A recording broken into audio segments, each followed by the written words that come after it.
Senhor, para todos os irmãos, aqueles que estão nos vendo de dia, de manhã, de tarde, de noite. Olha só a natureza aí que Deus fez. E muitas das vezes nós, seres humanos, não damos valor naquilo que Deus nos fez. Eu acho interessante um texto da Bíblia, em Lucas capítulo 23, no versículo 13. Jesus, ele faz uma aparição interessante. Anteriormente nós vamos ver que Jesus morre, que Jesus ressuscita, e ele aparece de manhã para as Marias no sepulcro. Logo após, Jesus ali, os evangelistas, eles não relatam mais Jesus. Só que aqui no capítulo 23, a partir do versículo 13 do Evangelho de Lucas, nós vamos ver que dois discípulos iam a caminho de Emaús. E aqueles discípulos ali iam questionando a respeito do ministério de Jesus, a respeito de Jesus. E o texto diz ali que Jesus se pôs ali próximo dele e começou a perguntar: o que vocês estão falando entre si? Qual é a conversa que vocês questionam? E ele diz assim para Jesus: és tu peregrino em Jerusalém? Não sabes porventura o que está acontecendo? Jesus Cristo, que era o profeta, e nós pensávamos que ele ia remir Israel, mas hoje já faz o terceiro dia e nada aconteceu. E Jesus agora ali começou a abrir a escritura para aqueles dois discípulos. E Jesus começa a dizer assim: honesto, não convinha porventura que o Cristo morresse, que ressuscitasse? Não convinha porventura? Ele estava com seus olhos tampados, a tristeza, a angústia tinham tampado, tinham cegado seus olhos. E quando Jesus ali começa a ministrar a palavra para eles, começa a falar a respeito da sua vida, o que ele tinha de passar, que aquilo dali era misto, aquilo dali estava escrito na lei, aquilo dali estava escrito nos profetas, que convinha que o Cristo morresse e que o Cristo ressuscitasse e fosse assunto à destra do Pai, para que pudesse interceder por nós seres humanos. E Jesus começou a caminhar com eles, se conversava e abria a escritura para eles, e eles começavam a ouvir a escritura, só que ali estavam cegos espiritualmente para entender que Jesus estava ao seu lado. E quantas das vezes nós estamos cegos para compreendermos que Jesus está do nosso lado? Muitas das vezes vem a aflição, muitas das vezes vem a perseguição, muitas das vezes vem a tribulação, e nós olhamos e dizemos assim: nós estamos só. Não, você não está só. Deus está com você. Eu acho interessante quando Paulo escreve uma das cartas aos Coríntios, capítulo 10, versículo 13. Paulo diz assim: não vem sobre vós tribulação a não ser humana, mas fiel é Deus, que com a tribulação vos dará o escape e não vos deixará tentar acima do que podeis. Ou seja, não vem tribulação na tua vida que você não possa vencer. Nunca diga: a minha tribulação é pesada, eu não posso vencer. Você pode vencer. Tiago, no capítulo 1, nós vamos ver que Tiago começa a dizer: bem-aventurado aquele que sofre perseguições e tentações.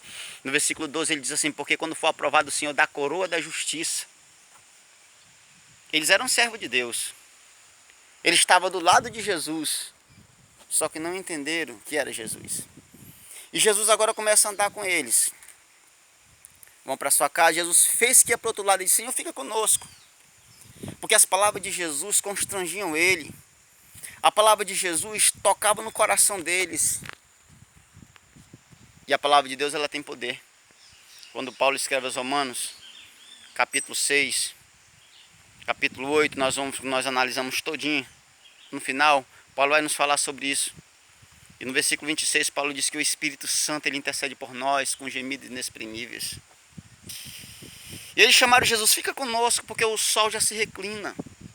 Fica conosco porque o dia já está se findando. E Jesus agora aceita o convite e fica com eles. E o texto diz: quando eles estão ali na mesa, quando Jesus vai partir o pão, eles conhecem Jesus. Eles conhecem Jesus e os seus olhos espirituais se abrem. E um dizia para o outro: porventura não ardia o nosso coração quando por ele era aberta as escrituras? Quantas das vezes Jesus está do teu lado? Quantas das vezes Jesus está do teu lado e você não vê? Os teus olhos espirituais estão tampados. Os teus ouvidos espirituais estão tampados para ouvir a voz de Deus. Cleópatra disse: porventura não ardia em nós, o nosso coração quando por ele era aberta a escritura? Talvez você diga assim: não, mas eu sou servo de Deus, por que eu passo tribulação? Não tem ninguém para nos explicar melhor sobre isso do que Paulo. Quando nós vimos em Atos, no capítulo 9, nós vimos que Paulo foi chamado. E depois ele passa pelo processo.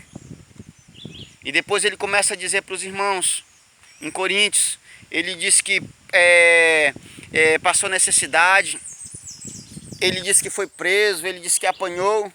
Então, verdade é que como nós pegamos a primeira carta, quando nós pegamos aos Gálatas, nós vamos ver as igrejas que Paulo estabeleceu na Galácia. Na primeira viagem, no capítulo 13 do livro de Atos, o que ele ganha naquela primeira viagem? Ele ganha chicotada, ele apanha.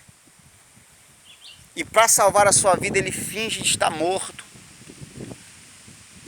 Aí quando ele vai escrever, terminando aos Gálatas, capítulo 6, a partir do versículo 17, Paulo diz que traz no seu corpo as marcas do Senhor Jesus.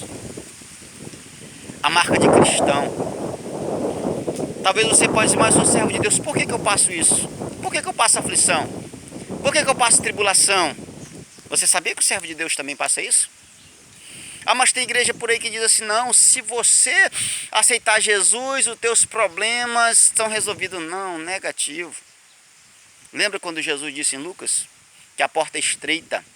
Lembra quando Jesus disse em Lucas que o caminho é apertado? Mas esse caminho apertado é um caminho de gozo. Esse caminho apertado é um caminho em que você anda com Deus, mas Ele não te abandona. Você é amigo de Deus? Você não está livre de tribulação. Quer um exemplo? No livro de Jó, no capítulo 1, nós vamos ver que Deus permite que o inimigo de nossas almas toque no irmão Jó. E nós vamos ver que a partir do versículo 19, versículo 20, você vai ver que Jó disse assim, não saí do ventre da minha mãe, não para lá vou voltar, Deus me deu e Ele mesmo tomou. Bendito é o nome do Senhor. Ah não, mas Jó passou só por esse... Não, depois, de novo o inimigo das nossas almas, quando nós vamos ver no capítulo 2, ele vai diante do Senhor de novo.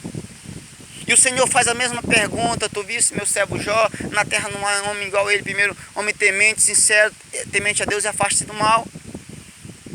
E Deus disse, se eu permitir que você tocasse nele, você tocou e não blasfemou. Satanás disse, pele por pele, tudo que o homem tem pela sua saúde, ele vai falar. E Deus disse, toca. Você já imaginou o inimigo de nossas almas, com autorização de Deus, tocar no ser humano? Ele tocou em Jó. Ele tocou em Jó. Mas Jó não blasfemou. Jó passou por tanta tribulação, seus amigos disseram, Jó, confessa o teu pecado, Jó, confessa o teu pecado. Jó não tinha pecado. Jó era fiel a Deus. E no capítulo 19, no versículo 25, Jó faz uma oração que ela sobe diante do trono de Deus. Jó começa a fazer uma afirmação, eu sei que o meu Redentor vive, e que por fim se levantará sobre a terra. Depois de consumida a minha pele, a minha carne, verei a Deus. Vê-lo-ei por mim mesmo, não há outro, e por isso meu coração se consome diante de mim. Palavra de Deus para o teu coração. Muitas das vezes o vento pode estar soprando no teu barco, mas Jesus está do lado. Muitas das vezes os teus olhos espirituais estão tampados. Os 2 discípulos que iam no caminho de Emaús, os seus olhos espirituais estavam tampados. Eles não conseguiam ver que era Jesus, mas no partir do pão ele conheceu. Que Deus possa te abençoar. Saiba de uma coisa, você é importante para Deus. Apesar da adversidade, apesar das perseguições, apesar das tribulações, apesar das afrontas, permaneça fiel, porque a Bíblia diz que a vitória, somente aqueles que perseverarem até o fim. Somente aqueles que perseverarem até o fim será salvo. Lembra da parábola do semeador, do capítulo 13 de Mateus? Quando Jesus disse, eis que um semeador saiu a semear. Quando semeava, a semente caiu entre o caminho, vinha a ave do céu e comeram. Uma semente caiu entre os espinhos, cresceu, mas os espinhos sufocaram. Outra semente caiu entre os pedregais, não tem raiz em si mesmo. E os discípulos começaram a perguntar para Jesus, Senhor, qual é o significado dessa parábola? Senhor, o que diz essa parábola? E Jesus começou a explicar para ele. Aquele que foi semeado entre o caminho, olha só, o caminho é duro. A palavra que foi semeada, o maligno vem e arrebata. Aquele que foi semeado entre os espinhos, ele cresce, só que os espinhos sufoca. ele abandona a Deus. Aquele que foi semeado entre os pedregais, ele não tem raiz em si mesmo. A sua raiz não está fincada em Deus. E logo se ofende e deixa Deus. Que você seja a semente que foi semeada em boa terra. Que Deus em Cristo te abençoe e fortaleça a tua vida. A tua casa seja uma bênção na mão de Deus, em nome de Jesus.